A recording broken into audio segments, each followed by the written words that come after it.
আপনারা নিশ্চয়ই অবগত রয়েছেন, এমন একটি সময়, এমন একটি এলাকায় আমরা এসে আজকে এই ক্রীড়া অনুষ্ঠানের পুরস্কার বিতরণী করছি। এই এলাকাটি একটি সময় এই দীর্ঘ 16 বছর একটি গডফাদার নিয়ন্ত্রিত একটি সন্ত্রাসী বাহিনীর মাধ্যমে এইসব এলাকা পৃষ্ঠপোষকতা ছিল। তাদের মেন ব্যবসা ছিল মাদক, কিশোর গ্যাং, ইফটিজিং সহ বিভিন্ন অপরাধে জর্জরিত ছিল এই ফতুল্লা শিল্প অঞ্চল।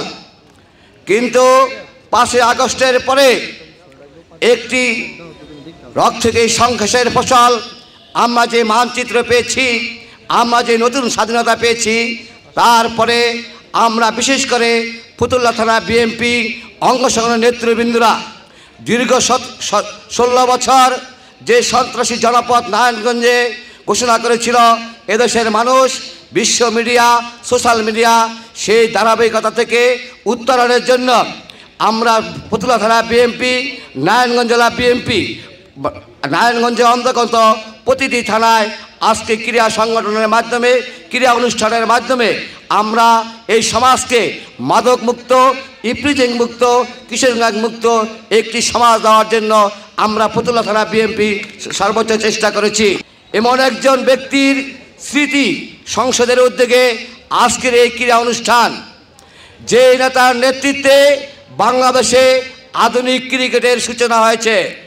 তারেক রহমানের ভাই, বিএনপির ভারপ্রাপ্ত চেয়ারম্যান তারেক রহমানের আদরের ছোট ভাই আরাফাত রহমান কোকই বাংলাদেশের আধুনিক ক্রিকেটের জনক। তার নেতৃত্বে বাংলাদেশের আধুনিক স্টেডিয়াম এবং ক্রিকেটকে আধুনিক করার জন্য তিনি সর্বোচ্চ চেষ্টা করেছেন। বাংলাদেশের রাষ্ট্রীয় ক্ষমতায় থাকার রাষ্ট্রীয় স্বীকৃতি না নেওয়ার পরও ক্রিকেটকে উন্নয়নের জন্য, বাংলাদেশের প্রতিটি স্টেডিয়ামকে উন্নয়নের জন্য আরাফাত রহমান কোকর স্মৃতি আমরা 100 মনে রাখব। সাথী ও বন্ধুরা, 111-এর একটি পথ পরিবর্তনের পরে এই আরাফাত রহমান কোকোকে শারীরিকভাবে নির্যাতন করা হয়েছে ফখরুদ্দিন মঈনুদ্দিন।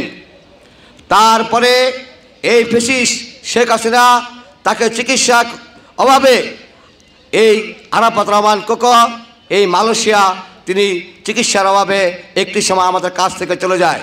আমরা তার রুহে মাগফিরাত কামনা করি এবং আগামী দিনে এই আরাফাত রহমান কোকর যে আদর্শ নিয়ে বাংলাদেশের ক্রীড়াঙ্গনকে তিনি উজ্জীবিত করেছে, সেই আদর্শকে ধারণ করে আগামী দিনে ফতুল্লা থানা বিএনপি এবং ফতুল্লা থানা বিএনপি অঙ্গ সংগঠন নেতৃবৃন্দরা আরাফাত রহমান কোকর রুহে মাগফিরাত কামনা করে এবং আগামী দিনে সকল কর্মসূচিতে ফতুল্লা থানা বিএনপি আপনার সকল পাশে থাকবেন। আগামীকাল বিএনপির সম্মানিত চেয়ারম্যান, 3 বারের প্রধানমন্ত্রী দেশনেত্রী বেগম খালেদা জিয়া এবং ভারপ্রাপ্ত চেয়ারম্যান তারেক রহমানের সহধর্মিণী সহধর্মিণী ডক্টর জুবাইদা রহমান বাংলাদেশে আসবেন সকাল 9 কোটিকার সময়।